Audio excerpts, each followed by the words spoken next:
വളരെ സന്തോഷം. ഞാനിവിടെ പരിചയപ്പെടുത്താൻ പോകുന്ന ബുക്ക് KR മീരയുടെ ഖബർ എന്ന ബുക്കാണ്.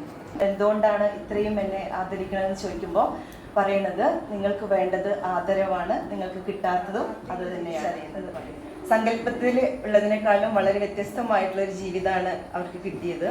അത് അവരുടെ ജീവിതത്തിൽ ഒരു അസന്തുലിതാവസ്ഥ ഉണ്ടാക്കി, അസംതൃപ്തി, പ്രയാസങ്ങൾ ഉണ്ടാക്കി. പ്രമോദന് ഇഷ്ടമില്ലാത്ത സാരി അവരുടുത്തില്ല, പ്രമോദന്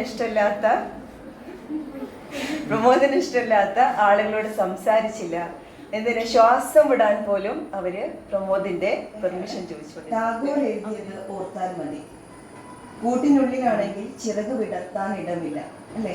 കുടുംബത്തിലായിരിക്കും ചിറക് വിടർത്താൻ ഇടമില്ല, പക്ഷെ പിടിച്ചിരിക്കാൻ അഴികളുണ്ട്. കുടുംബത്തിലെ സുരക്ഷിതത്വം നമ്മൾ പറയുന്ന ഒരു സംഭവം അവിടെ ഉണ്ട്.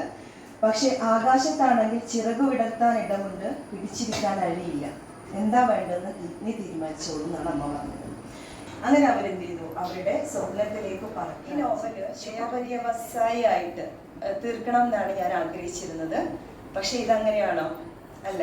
അപ്പൊ അതെന്തുകൊണ്ടാന്ന് വെച്ചാല് ഇന്ത്യയുടെ രാഷ്ട്രീയ സാമൂഹിക സാഹചര്യങ്ങളോട് 100% നീതി പുലർത്തുന്ന രീതിയിൽ എനിക്ക് ഇങ്ങനെ ഇത് അവസാനിപ്പിക്കാൻ കഴിയുമായിരുന്നു.